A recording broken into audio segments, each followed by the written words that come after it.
주택임대차보호법 제3조 사항을 보게 되면 임차주택의 양수인은 임대인의 지위를 승계한 것으로 본다. 그렇기 때문에 임차인은 이 건물주가 바뀌었다고 해도 대항력이란 이 새로운 건물주와 같은 그런 제3자에게 임차인으로서의 임대차 관계를 주장할 수 있다. 주장할 수 있는 힘이다. 이렇게 말씀을 드릴 수가 있어요. 이렇게 건물주가 바뀌게 되면 임차인이 계속해서 해당 주택이나 상가를 이용하고 싶어하는 경우도 있겠지만 임차인의 갑작스런 임대차 계약의 해지로 인해서 내가 예상을 했던 임대 수익을 받지 못하게 되는 경우. 안녕하세요, 공인중개사 허준혁입니다. 오늘은 이 부동산 임대차에 관련한 내용 중에서 매매나 기타 다른 사유 등으로 인해서 내가 임차하고 있는 건물의 건물주가, 즉 임대인이 바뀌는 경우에 대한 내용들을 준비를 했습니다. 우리가 주택이나 상가나 임대차 계약을 맺고 임차 기간 동안 부동산을 사용하고 있는데 아직 임대차 기간이 남아있는 상태에서 건물주가 바뀌는 경우가 있어요. 그러면 이런 경우에 임차인은 과연 새로운 임대인과 반드시 계약서를 새로 작성을 해야만 그 임대차 관계를 유지할 수 있게 되는 건지, 계약서를 작성하지 않았을 경우에는 어떠한 불이익이 있는 건지, 그것에 대해서 한번 알아보려고 합니다. 오늘도 구독하기, 좋아요 꼭 부탁드릴게요. 우선 정식으로 임대차 계약을 하고 임차인으로서의 대항력을 갖춘 임차인이라면 자신의 임대차 기간 중에 매매 등으로 인하여 건물주가 바뀌게 되는 경우 사실 큰 염려를 하실 필요는 없어요. 왜냐면 이 건물을 매수한 새로운 건물주는 건물의 매도인, 즉 전 건물주죠. 그 전 건물주와 임차인 사이에 맺어진 임대차 계약 내용을 그대로 인수하게 되는 거거든요. 주택임대차보호법 제3조 사항을 보게 되면 임차주택의 양수인은 임대인의 지위를 승계한 것으로 본다 라고 명시가 되어 있어요. 그리고 상가건물 임대차 보호법도 이제 보게 되면 3조 2항에 나와 있거든요.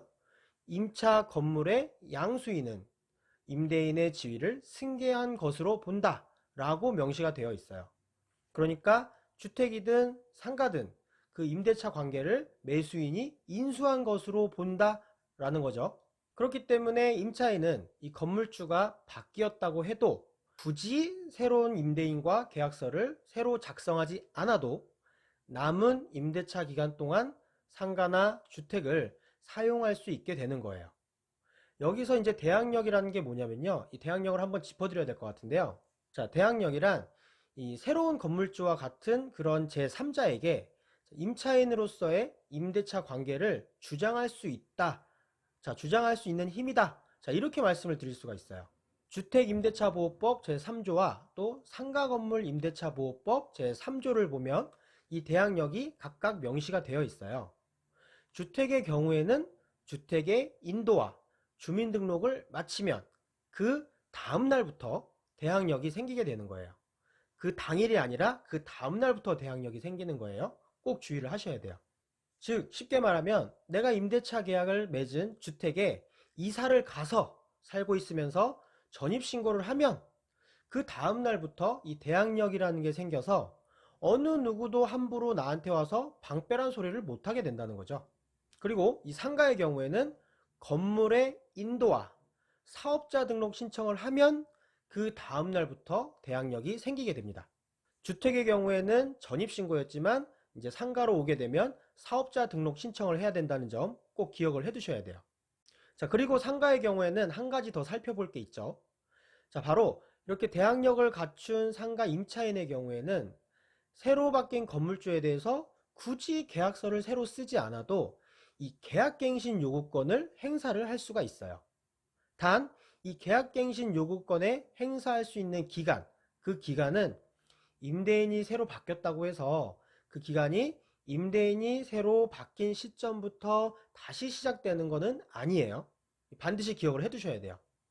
기존의 임대인과의 최초의 계약일로부터 그대로 이어져서 계산이 된다는 점 반드시 기억을 해 두셔야 됩니다. 또 이 상가 임차인은 이 건물주가 바뀌더라도 이 상가 임차인이 가지고 있는 권리금 회수 기회 보호를 주장을 할 수가 있어요. 그리고 이 같은 계약갱신 요구권과 권리금 회수 기회 보호에 관한 내용은 상가임대차 보호법의 환산보증금 기준으로 적용 범위를 나누고 있는데, 그 적용 범위를 초과하는 임차인의 경우에도 마찬가지로 적용되는 내용이에요. 자, 그러니까 이 환산보증금 기준으로 적용 범위를 초과하는 임차인의 경우에도 마찬가지로 계약갱신 요구권과 권리금 회수 기회 보호에 관한 내용을 적용받을 수 있다는 얘기죠. 그런데 이렇게 건물주가 바뀌게 되면, 자, 임차인이 계속해서 해당 주택이나 상가를 이용하고 싶어 하는 경우도 있겠지만 반대인 경우도 있겠죠. 주택의 경우 안 그래도 이사를 가고 싶었다든지, 상가의 경우 안 그래도 장사가 잘 안 돼서 권리금이고 뭐고 그냥 보증금이라도 빼서 나가고 싶다 라는 생각을 하고 있는 임차인도 있을 거예요. 특히 이 상가를 사무실 용도로 사용하고 있던 임차인은 애초에 이 권리금을 생각하지 않는 경우가 많으니까, 더욱이 사업이 잘 안 되거나 하고 있는 상황이라면 이런 생각을 충분히 하고 있을 수가 있잖아요. 또 새로운 건물주가 마음에 들지가 않아서 계약을 해지하고 싶은 마음이 들 수도 있겠죠.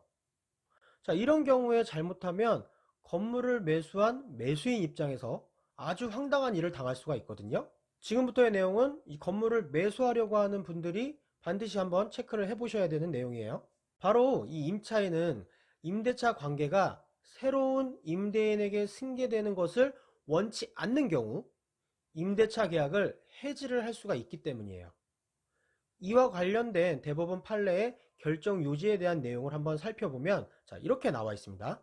임차인이 원하지 아니하면 임대차의 승계를 임차인에게 강요할 수는 없는 것이어서 스스로 임대차를 종료시킬 수 있어야 한다는 공평의 원칙 및 신의 성실의 원칙에 따라 임차인이 곧 이의를 제기함으로써 승계되는 임대차 관계의 구속을 면할 수 있고 임대인과 임대차 관계도 해지할 수 있다고 보아야 한다고 판단을 했어요.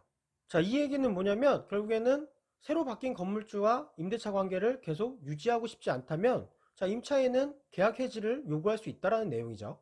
자, 그런데 이런 일이 발생하게 되면, 자, 매수인 입장에서는 건물의 월세 수익을 받을 것을 예상을 하고 건물을 매수하잖아요. 자, 그런데 이 매수인 입장에서는 임차인의 갑작스런 임대차 계약의 해지로 인해서 내가 예상을 했던 임대 수익을 받지 못하게 되는 경우도 발생을 할 수가 있잖아요. 이렇게 되면 매수인 입장에서는 매우 황당한 일을 당하게 되는 거죠. 그리고 실제로 이런 실수들이 종종 일어나고 있어요. 그래서 건물을 매수하려고 하시는 분들께서는, 자, 이 부분을 반드시 참고를 하셔서 건물을 매도하는 매도인에게 임차인들의 임대차 승계에 관한 동의 여부를 확인을 해달라고 요청을 하시는 게 좋겠죠. 자, 이렇게 임차인의 임대차 승계에 대한 동의 여부를 미리 파악을 하게 되면 건물이 매매되고 임대차 관계를 유지할 임차인과 임대차 관계를 종료할 임차인을 미리 구분을 해서 임대수익 운영에 있어서 차질을 줄일 수가 있을 거예요. 여기서 이제 오해를 하지 마셔야 될 거는, 자, 매도인에게 동의 여부를 파악을 해달라고 하는 것은 이 건물이 매매되면 계속 임대차 관계를 유지를 할 거냐 아니면 나갈 거냐, 자, 그 의사를 파악을 해야 된다는 것이지, 그런데 이게 마치 매도인에게 내가 내 건물을 파는데 그럼 임차인들에게 건물 파는 것에 대한 동의를 얻으란 말이냐, 자, 이런 뜻으로 오해하실 수가 있는데, 자, 그런 뜻이 아니에요.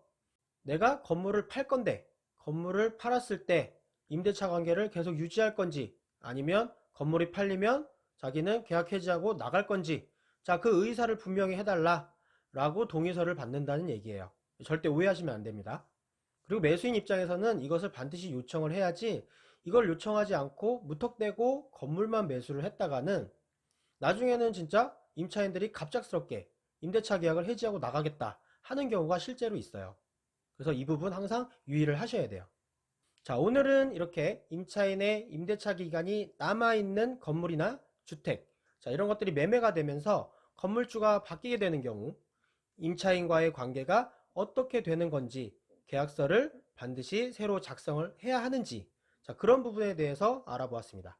오늘 영상은 여기까지고요. 구독하기, 좋아요 부탁드릴게요. 저는 다음 영상에서 또 뵙도록 하겠습니다. 감사합니다.